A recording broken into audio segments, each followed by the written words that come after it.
Alright, we're going to do the 60-second Disney long Storybook episode titled Onward and narrated by Rebecca Davis. Now, just so you know, this is only for spoilers because the movie doesn't come out until next month. So let's get to it. Hope you enjoy. Ian and Barley Lightfoot, two elf brothers, embark on an epic journey to find a rare magical gem and meet their father. You can read along with me in your book. You will know it is time to turn the page when you hear this sound. Let's begin now.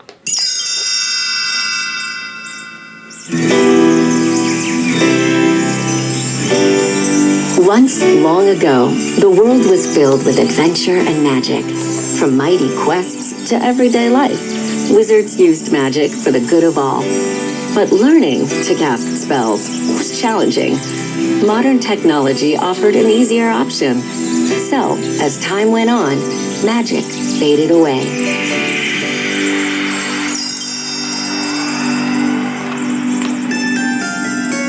For Ian Lightfoot, a shy teenage elf, life was far from the epic adventures of the past. Meanwhile, Ian's brash big brother, Barley, was obsessed with magic and the days of old.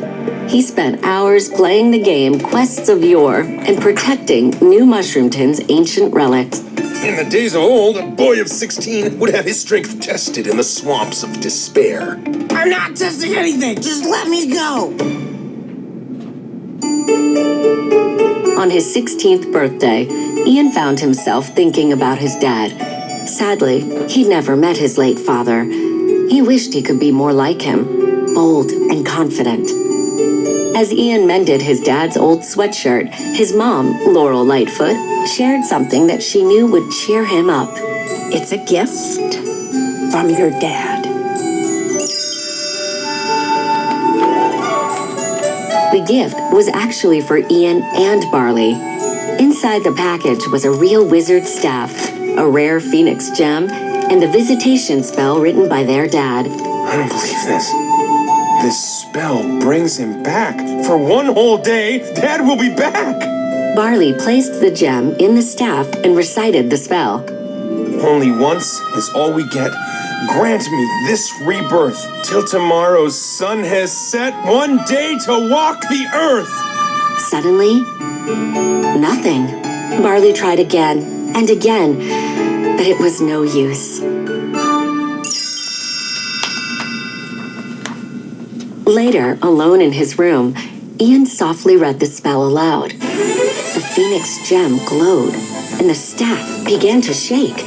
Ian grabbed it, and a beam of light shot out. Barley walked in just as a pair of shoes appeared in the light. Then, socks. Barley tried to help Ian. Barley, no! Then, the gem exploded.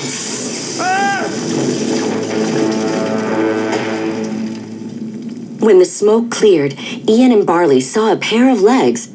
It was their dad, but only his bottom half. Barley explained that they had only 24 hours to find another phoenix gem and conjure the rest of Dad, or they would lose their chance with him forever.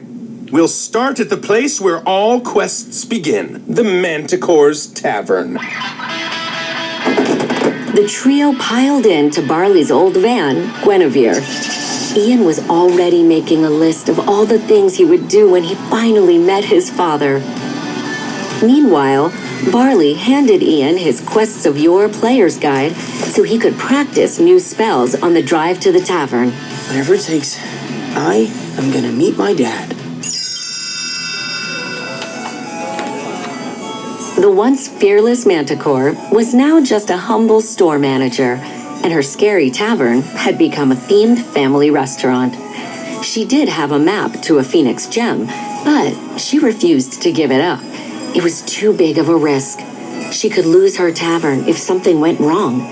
Nervous, but determined, Ian reminded the Manticore that she used to take risks. The Manticore realized Ian was right. I used to be dangerous and wild! What have I become? The Manticore spread her wings and blew fire. The Phoenix gem map slipped through the Manticore's fingers, and the flames destroyed it. Ian spotted a wooden beam falling toward Dad and tried the levitation spell. Aloft, Elevor! The beam stopped in midair. Barley grabbed Dad and escaped the burning tavern just in time.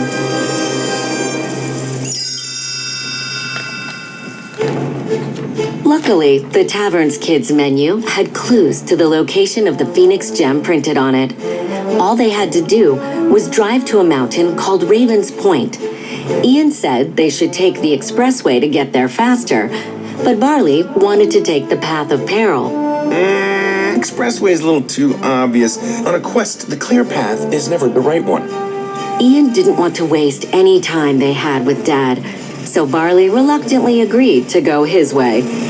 Before long, Barley's van, Guinevere, ran out of gas.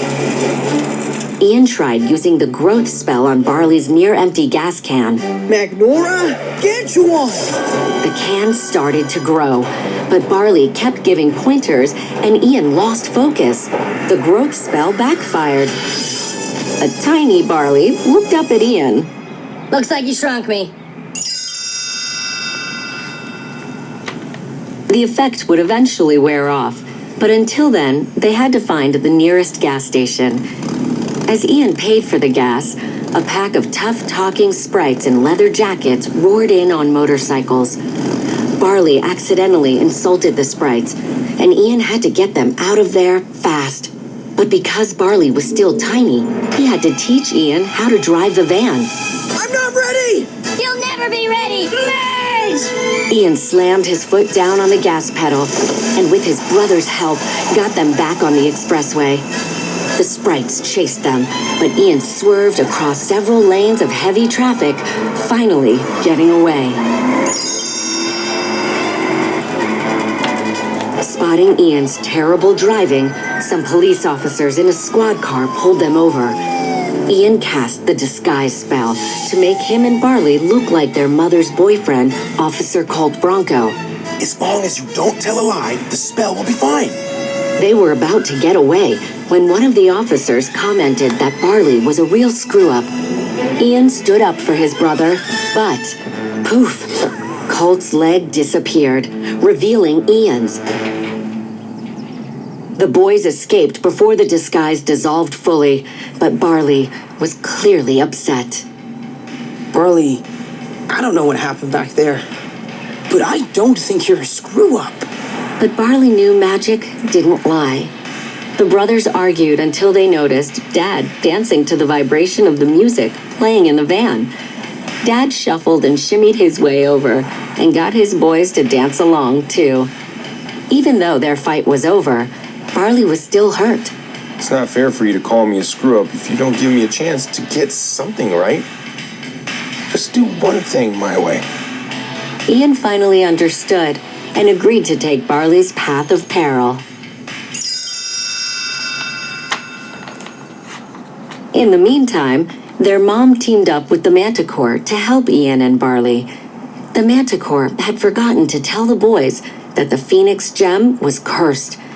Only her sword, the Curse Crusher, could protect them. If we don't leave here with the sword, your boys are doomed. After driving all night along the path of peril, Ian and Barley stopped at the edge of a wide chasm with a drawbridge on the other side. The only way across was for Ian to conjure an invisible trust bridge. With Barley's encouragement, Ian learned to trust his own ability and made it safely to the other side. While the boys celebrated, Barley spotted a statue of a raven. It was pointing toward more raven statues in the distance. Raven's Point wasn't a mountain. They needed to follow where the ravens were pointing.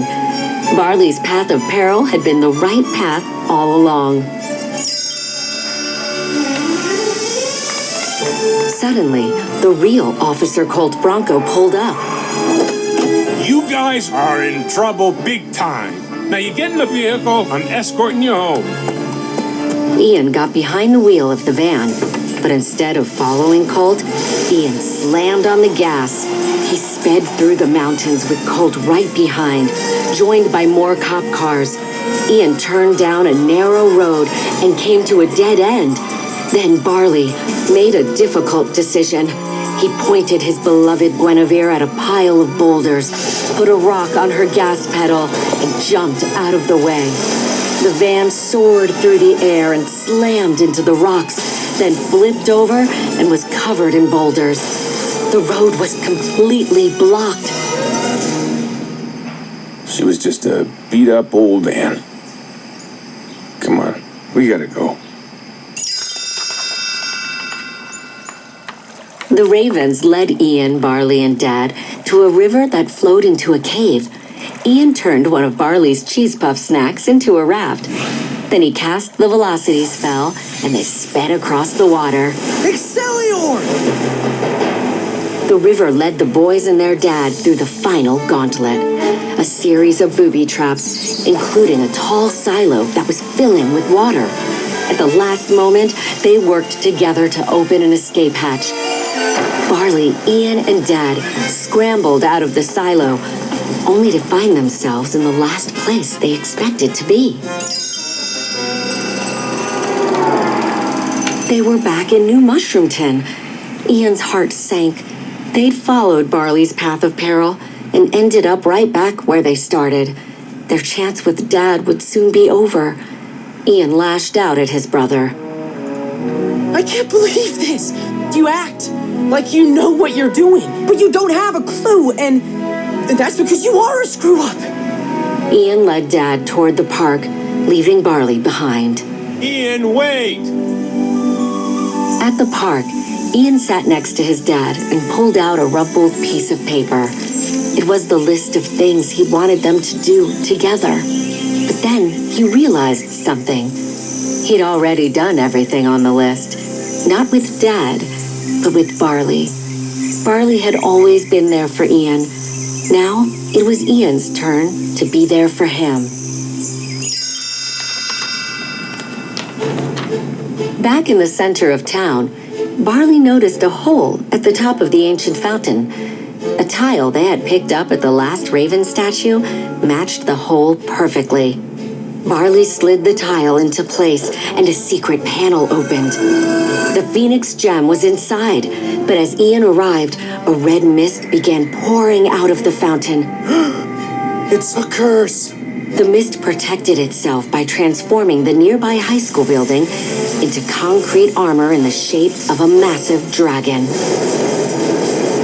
When the dragon flew toward the boys, Barley saw a dark shape swoop down from the sky.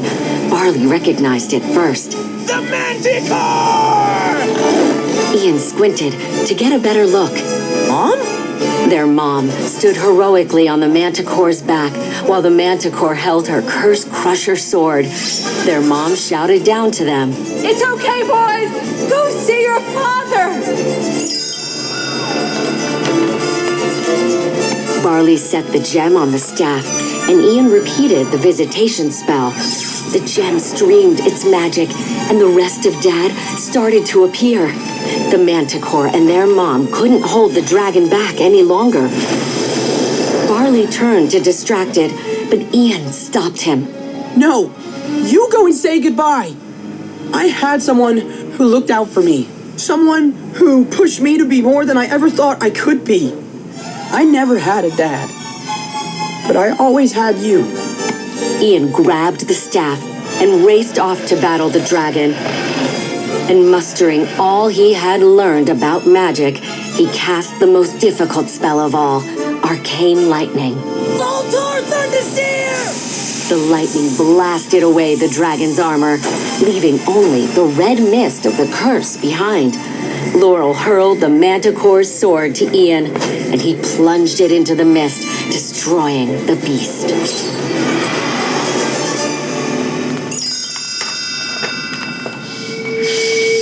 Then a bright light flashed.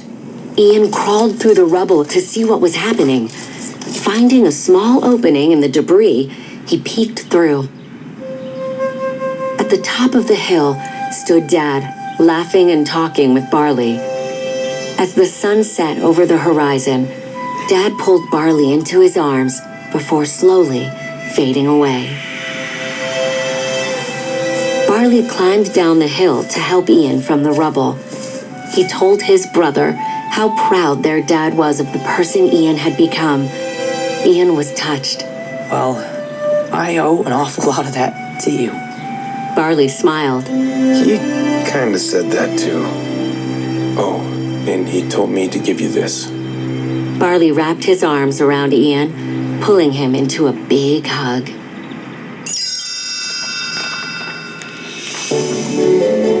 From that day forward, Ian's and Barley's lives were more magical than ever.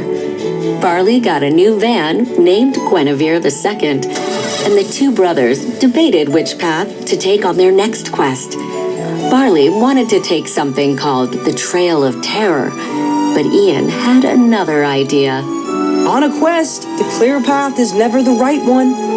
Powered by Ian's magic, Guinevere II rose off the pavement, flew toward the horizon, and carried the brothers onward to their next adventure.